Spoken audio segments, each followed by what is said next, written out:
Hello everyone, this is Anamika. Today's video is about NMAC skills assessment. I have been asked by my followers to make a video on NMAC skills assessment and step-by-step process on how to do modified skills assessment. So today I'm using Zoom to record this video so that I could share my screen with you guys. What's NMAC and what does NMAC do?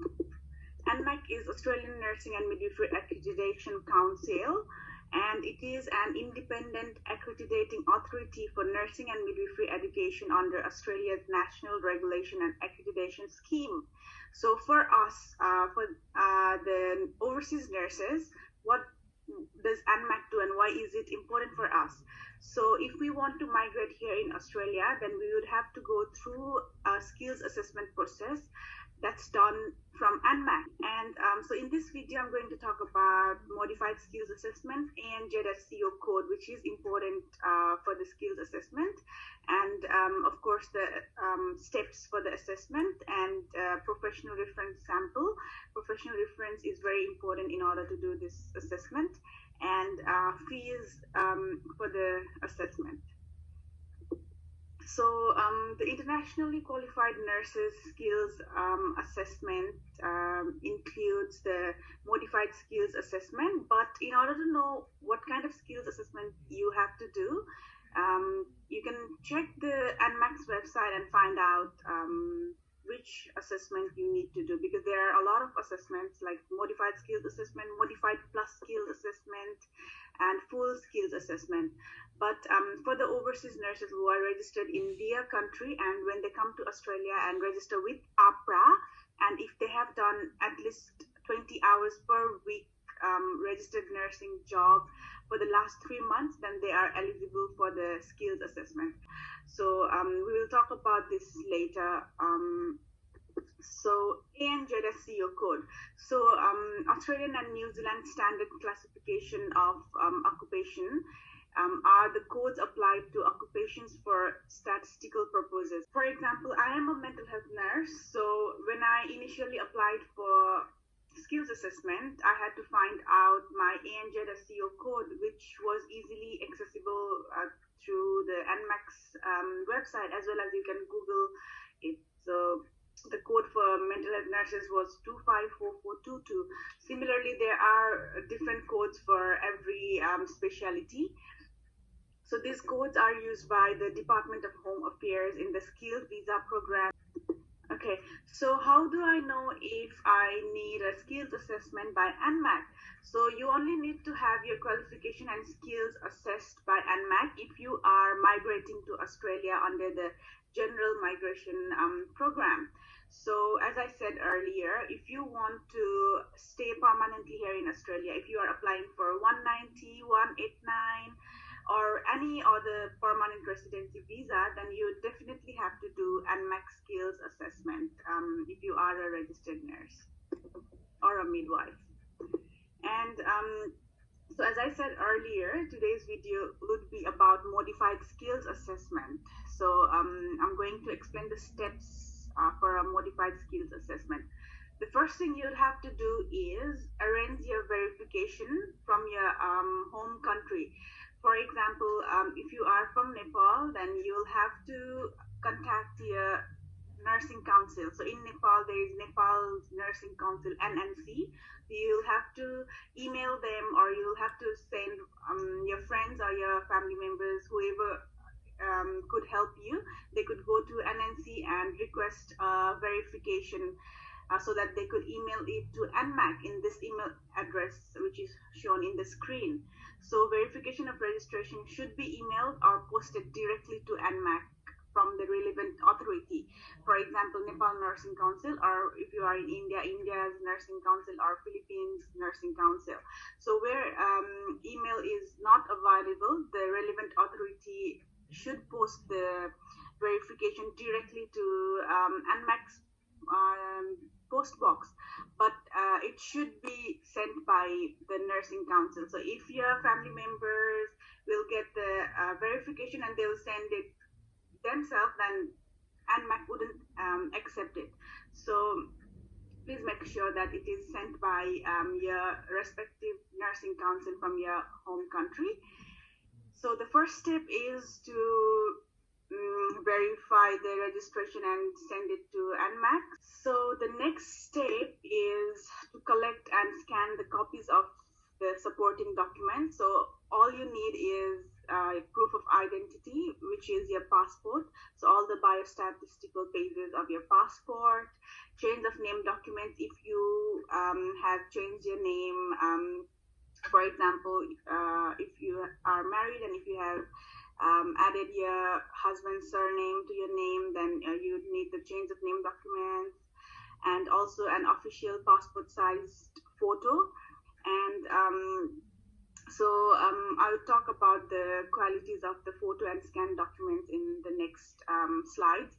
So the next document you need is graduation certificate and transcript, and also your transcript must include commencement and completion dates and professional references to support your work as a paid nurse or midwife. So professional references should be made from the organization from which you are claiming your work experience.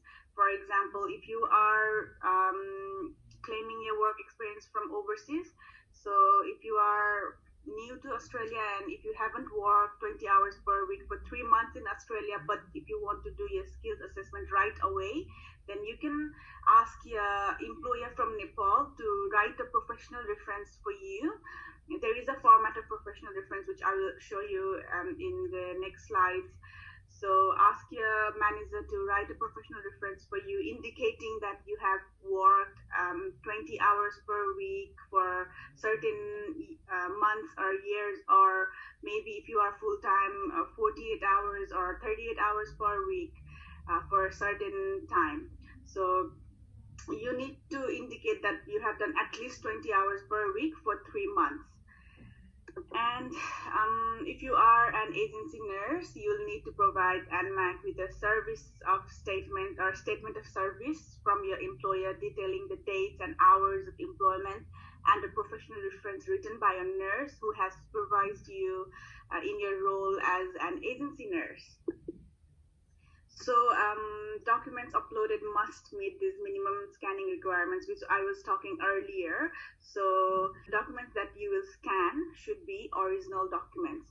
And so what does that mean is that if you have a photocopy of that document and if you are scanning that document, then it wouldn't work. So it needs to be original document that you are scanning to send to NMAC.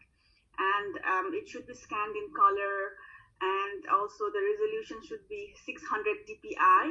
So if you go to your printer settings, you can adjust this dpi. And also the file must be a PDF. It shouldn't be Word document or any other format. It should be PDF format. And also the passport size photo must be JPEG or PNG. So if your photograph is not in this kind of format, then you can go to the properties of your picture and you can change it over there, or sometimes you can also do that from Google. Or else if you are taking a photograph from Australian Post, then you can simply tell them to use this format while they are saving the document. And also you may need to change I have talked about this earlier. So you can change the settings from your scanner in order to make the resolution 600 dpi. And what information do my professional references need to provide? I have summarized that earlier, but let's have a quick look. So it should be on official letterhead. So if they are writing your professional reference in a blank paper, then it wouldn't work. So it needs to be in the official letterhead. For example, if you were working overseas in like Parton Hospital, then it needs to be in the Parton Hospital's letterhead, and it needs to indicate your date of employment, your areas of experience, as I said earlier, mental health or pediatric ward or maternity, medical, surgical, and also a statement about your professional competence and safety as a nurse. Safety as a nurse or a midwife. That means in the letter, it should be indicated that as a registered nurse, you are very competent and you were able to provide safe and effective care to the patients while you were working in that organization. Examples of your professional competence, what does that mean? So if you have worked in a mental health setting, then your manager, when they write a professional reference for you, they need to write the roles and responsibilities that you hold while you are working in that setting. While writing a professional reference, your manager should also indicate that you have been continuing your professional development, you have been completing all your e-learnings, and also your referee needs to write their name, position, and contact details. And the contact details should include an official email address as well. So this is the format of ANMAC professional reference. So the professional references needs to be written by your manager. So you can simply provide this reference letter sample to your manager, and they can follow this sample in order to write the reference for you. And work experience recognition for migration purposes. So if you have already worked in Australia for 1 year, or if you have 3 years of overseas work experience, then ANMAC will assess that experience and it can be used for the point recognition for the migration purposes. So we discussed about the ANMAC skills assessment and processes involved in ANMAC skills assessment. So now I'm going to show you how does the skills assessment look like, and how do you log into ANMAC and submit the documents. You can see here register. Click on this register button here, and then you can simply create an account. And then your account would look like this. So click on submit your application, and then click on modified skills assessment if you are doing a modified skills assessment. And then you would be redirected to this page, and when you scroll down to the bottom of the page, you can see here modified skills assessment. So if you click on this modified skills assessment, you will see a form here this way. So you have to fill this form and then submit it to ANMAC. It's a simple process, and after that all you need to do is update your supporting documents.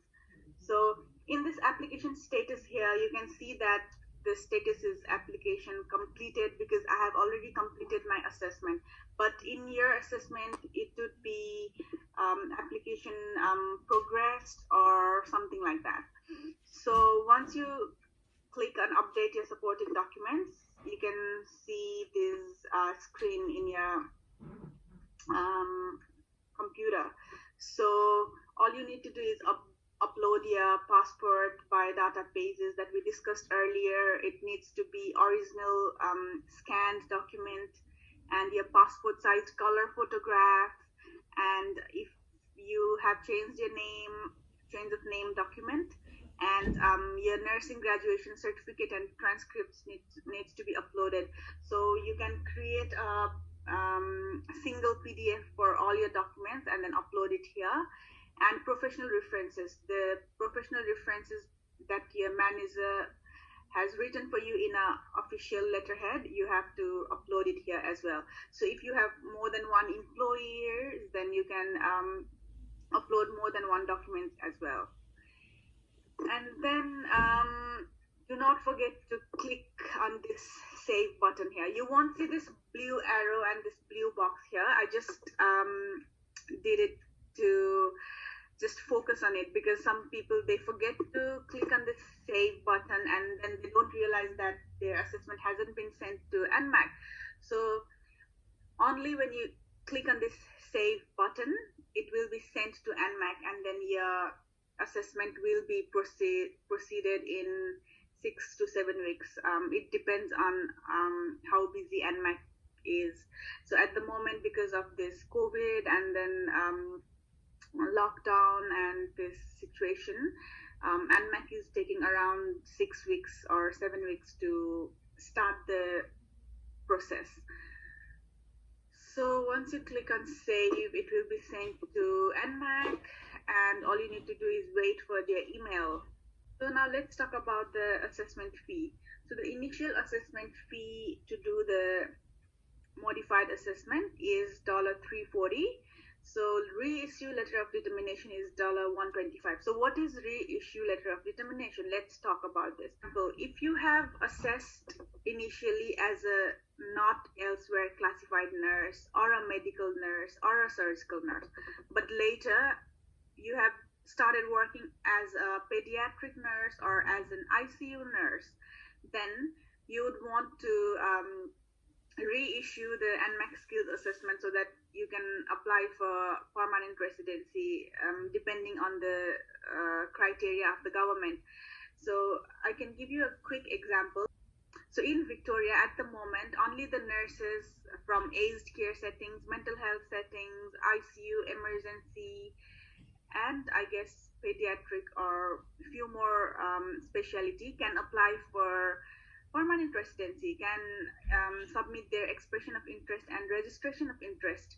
But the nurses from medical field, community health are not eligible to apply for the permanent residency. So in this condition, if you want to work in aged care and if you have started working in aged care 20 hours per week for the last 3 months and you would want to do assessment for aged care specialty, then you can reissue letter of determination, which costs $125. So this reissue letter of determination will be valid for as long as your initial assessment is valid. To reissue letter of determination, you can log into your initial account from where you applied for the NMAC assessment, and then there you can see request letter of determination. So click over there and complete those forms and pay the assessment fee. And then all you need to do is to update the supporting document, which is a professional reference letter from your current employee. And then you can wait for the email from NMAC. Please email NMAC if you have any questions.